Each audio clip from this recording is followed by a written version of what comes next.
Namaste all of you. I hope all of you are well and fine. Welcome back children in our science class. So today we are going to learn about water pollution as we have started this lesson before. In this lesson we have learned about water, and in previous lessons we have learned about the conservation of water also. So in this lesson, as water is a natural and precious resources, we can say, because we cannot imagine our life without water. So let's know in this lesson how water get polluted. So all the chapter is just divided into some parts in which we are going to learn about the effects of water pollution, then the causes of water pollution, and then again we will learn that how we can prevent water from being polluted. Children, first of all, let's recapitulate whatever we learned in our previous class. So, rainwater is the purest form of water, as we know. Then how this rainwater get polluted? So, before reaching to the earth's surface, some dust particles, you can say, some smoke particles also, and along with germs also, these things used to mix with the rainwater and it becomes polluted before reaching to the earth's surface. So water containing impurities are called polluted water. Impurities means dust particles like smoke particles, germs, some dangerous gases you can say also. So those water which contains impurity with it, it's called polluted water, and the processes which make water impure results in pollution of water. So in our previous class we have already focused on how water get polluted, causes of water pollution. So in that we have learned that people wash their clothes, they used to bathe themselves as well as they also used to bathe their cattle, and in this way the water get polluted. Then we also learned that people used to throw domestic wastes in the rivers or water bodies. Then waste materials and harmful chemicals from the factories, those factories often used to dump them into the river water or any water body nearby. Then solid waste materials from the power plants. Power plants, as I explained you before, from where the electricity comes. So that is power plant, and from there some solid waste materials are there which are also dumped into the river or water body. Then again water from drains and sewages. Sewages means water, dirty water from our homes as well as restaurants, wherever these sewages waters, and from drains also, they also goes to the river. In this way the water comes polluted. Then these days farmers use chemical fertilizers and pesticides. So these fertilizers and pesticides are used to save their crops, but the results very bad because they used to pollute the water. After using these chemicals, fertilizers and pesticides to increase the production of the crops, most of these chemicals flow into the lakes or rivers after getting mixed with the rainwater. That's why water get polluted. Then the last point was based on the oil spills. So from where this oil spills comes? Oil is drilled from the sea or oceans, and often they get leaked from the tankers. These oil are filled in the tankers, big tankers are there, and these oils are filled in those tankers, and sometimes it get leakage, and in this way the oil spills on the water surface and it makes a layer on the water surface which pollutes the whole sea water. In this way water get polluted. So these are the recapitulations of whatever we learned in our previous class. Today we are going to learn about the effects of water pollution. So let's start from the first point, and the first point is chemical waste of factories. Children, poisonous chemicals from factories, these are dumped into the river water, and in this way they kill marine animals because of the polluted water. Now comes the growth of microorganisms and chemicals the growth of microorganisms due to the chemical and industrial waste. So again, chemical, industrial, we can add one word also, that is agricultural. So this kind of waste increase the growth of microorganisms. As you know, microorganisms means those tiny, very tiny organisms, those we are only able to see with the help of microscope only.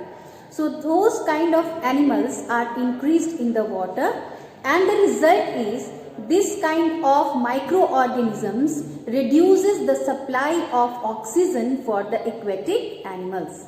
That's why it is very dangerous. Now the third point is oil spills. Oil spills from a cover on the surface, form a cover on the surface of water. As I explained you before also, that oil is filled into big tankers, and these tankers get leaked sometimes, and the oil used to spill on the water surface. You can do a small activity to understand it very easily. You can take a glass of water and put some drop of oil on that. What you will find? You see that oil never gets diluted in the water. It used to float on the water. It makes a thin cover on the water. Likewise, in big water bodies like ocean, sometimes the tankers get leaked, and in this way the oil spills on the water surface, and they form a cover on the surface of water, and in this way this cut off the supply of oxygen on the animals living under the water. Children, this infected water, this polluted water create a kind of infection in other aquatic animals also, as the aquatic plants and animals get infected by polluted water. When other animals eat these infected animals, they also get infected. They also became sick. So in this way, the polluted water affects a lot on the marine life. Next point is, some people use river or pond water for drinking. So this time it is not possible, because each and every person is now very aware of these things. But sometimes it happens that some of the people used to drink river water as well as pond water. So drinking polluted water may cause many dangerous diseases. About these diseases we have already discussed in our previous lesson, in our previous chapters also. So those diseases are typhoid, diarrhea, cholera and jaundice. So these are very dangerous diseases which are caused by polluted water. Next point is, when polluted water is used for irrigation you know, for agricultural use, to water the crops. So that is called irrigation. When this polluted water is used for irrigation, the fertility of soil gets reduced and the crops get damaged also. So that this polluted water affect a lot, because when those crops are damaged or the fertility of soil get reduced, then it is a very much problematic thing for the farmer who used to grow crops for us. Now let's know about the prevention of water pollution. Children, do you know the meaning of prevention? Prevention means to keep safe of water from being polluted. So how can we prevent water from being polluted? Let's discuss this point wise. First of all, wastage from factories, because those are very dangerous wastage, chemical wastage.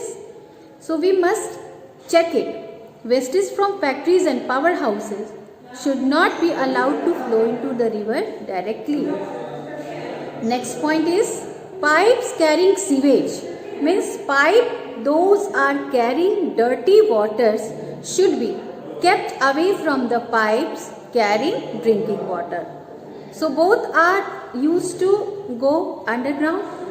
So those pipes which are carrying sewage should be kept away from the pipes carrying drinking water. Third point is, water from drains or sewage should not be allowed to enter into wells or rivers. Like other things, This water from drains or sewage should not be allowed to enter into wells or rivers. Now, the next point is people should not wash clothes, they do not bathe themselves or use of soap, or they used to bathe their cattle also. So these things must be checked. Then only we can keep water safe from being polluted. The last point, the use of chemical fertilizers should be minimized. Instead, natural manure should be used. So farmer used to use chemical fertilizers, pesticides, germicides to keep their crops safe. And for the good crops, they need to put fertilizers in their fields. So this practice also should be checked. And instead of those chemical fertilizers and pesticides, farmers should use the natural manure, which is not very much dangerous, which is less dangerous or not dangerous at all. So these are the points. In this way we can prevent water from being polluted. And one thing more, children, that while worshipping or celebrating Durga Puja or many of the celebrations related to our religion, we used to throw the puja wastage into the rivers. Not only this, idols of God also used to dump into the river water or any water body. So we must practice to dump these materials also into some safe place instead of dumping them into the water, because many of puja things or as well as flowers, then soil particles, whatever ashes, so these kind of puja materials should be also prevented from being dumped into the river water or any water body. So in this way we can prevent water from being polluted. So this is all given in the chapter, and I hope all of you well stood this chapter. Thank you.